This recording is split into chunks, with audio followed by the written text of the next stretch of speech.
CMA inter में exemption की क्या क्राइटेरिया है, ये एग्जेम्पशन होता क्या है और आप इसके बेनिफिट्स कैसे ले सकते हैं। देखिए जी, ये कॉम्पिटिटिव एग्ज़ाम है, इसमें पेपर का अनुमान कोई नहीं लगा सकता कि किस तरह का एग्ज़ाम आएगा, और अगर अनुमान लग भी गया तो आपका किस तरह का जाएगा इसको कोई बता नहीं सकता। क्योंकि जिस स्ट्रेस में हम लोग पढ़ रहे होते हैं और जितने दूर जाकर कभी एग्ज़ाम दे रहे होते हैं, कई बार ब्रेन उस हिसाब से वर्क नहीं करता, ऐसा हो जाता है। देखिए, मैं डरा नहीं रहा हूँ, बट ये रियलिटी है। तो ये रियलिटी को एब्जॉर्ब करने के लिए ये समझना ज़रूरी है कि ऐसा हो जाता है कि आपने अपना पूरा बेस्ट दिया, बट फिर भी कोई सब्जेक्ट उल्टा पुल्टा चला गया और आप उसमें पास नहीं हो पाए। बट जिन सब्जेक्ट में वाकई में बेस्ट कर पाए उसमें आपने फोड़ के रख दिया, तो इंस्टीट्यूट आपकी उस एफर्ट को कंसिडर करता है। कैसे? अगर वो कहता है कि आप किसी सब्जेक्ट में 60 मार्क्स मिनिमम ले आए हैं, तो आपका वो सब्जेक्ट एग्जेम्प्ट आप करा सकते हो। मतलब आप अपने आने वाले अटेम्प्ट में उस पर्टिकुलर सब्जेक्ट की परीक्षा मत दीजिए। तो मान लेते हैं ग्रुप 1 में 4 सब्जेक्ट है, उसमें से पहला सब्जेक्ट है लॉ।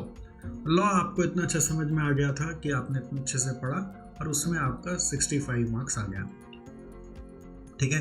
बट किसी कारण से बाकी 3 सब्जेक्ट में 40 भी नहीं आया और टोटल में बाय डिफ़ॉल्ट आप पास नहीं हो पाए। तो इस कारण से आप ये समझिए कि आपका मार्कशीट क्या बोलेगा, ग्रुप 1 फेल्ड। लेकिन आपको एक ऑप्शन देगा लॉ एग्जेम्प्ट। तो आप अगले अटेम्प्ट में जब वापस उसी ग्रुप को अटेम्प्ट करोगे तो आपके पास ऑप्शन है कि आप वापस से लॉ का एग्ज़ाम दे सकते हो। आप चाहो तो उसको फॉरगो कर दो, आप बोलो हमको एग्जेम्पशन नहीं चाहिए क्योंकि मैं पूरा एग्ज़ाम फिर से शिद्दत से देना चाहता हूँ। आप फिर से चारों सब्जेक्ट पढ़ के जाइए, जो कि हम एडवाइस नहीं करते। हम हमेशा बोलते हैं जो भगवान से गिफ्ट मिल गया वो ले लो ना भैया, उसको छोड़ना क्यों है। हम एडवाइस नहीं करते हैं कि आप उसको छोड़ो, जब छूट जाए तब तो कोई उपाय नहीं है, बट आप उसको अवेल कर लो। बट एनीवे आप उसको फॉरगो करके चारों एग्ज़ाम वापस दे सकते हो और सब में फिर 40 लाना और टोटल में 200 लाना और आप पास हो जाओगे। अगर आपने मान लीजिए एग्जाम्पशन अवेल कर लिया तो आपको लॉ का एग्ज़ाम देने नहीं जाना है। आपको कहीं एग्ज़ाम फॉर्म भरते समय लिखना भी नहीं है कि मैं ये पेपर एग्जाम्पशन लेने वाला हूँ। आपको कुछ बताना ही नहीं है इंस्टीट्यूट को, बस एग्ज़ाम फॉर्म जैसे भरना था वो भर दिया, फीस जैसे देनी थी एग्ज़ाम फीस की दे दी, बस लॉ वाले एग्ज़ाम में जाना नहीं है। सर उनको पता चल जाएगा एग्जाम्प्ट है, क्योंकि आपका पास पहला वाला मार्कशीट है, तो वो उनको पता चला वही कि आपका एग्जाम्प्ट है। वो आपको ना अलग से बताएंगे ना आपको अलग से बताना है। तो बाकी 3 एग्ज़ाम में जाना है, और बाकी 3 एग्ज़ाम में आपको कितना स्कोर करना है। आपको मिनिमम पर सब्जेक्ट 40 तो लाना ही है, बट बाकी 3 मिलाकर टोटल में 150 लाना है। मतलब आप ये सोचेंगे कि पहले वाला में आपका 65 आ गया था, तो हिसाब से टोटल 200 बनाने के लिए तो आपको 135 ही चाहिए था, तो तीनों मिला के अब 135 चाहिए। नहीं, नेक्स्ट अटेम्प्ट में जो एग्जाम्पशन है वो आपका 65 आया हो या चाहे 95 आया हो, वो इक्विवेलेंट टू 50 माना जाएगा। तो बाकी 3 सब्जेक्ट में आपको 150 लाना है, प्रोवाइडेड हर सब्जेक्ट में 40 आपका आया हो। आई होप आपको समझ में आया। ये एग्जाम्पशन का क्राइटेरिया है। और एक इसमें बहुत इम्पोर्टेंट है कि ये एग्जाम्पशन आप जिस भी पेपर में ले रहे हो वो सिर्फ 3 कंसेक्यूटिव अटेम्प्ट तक ही ले सकते हो।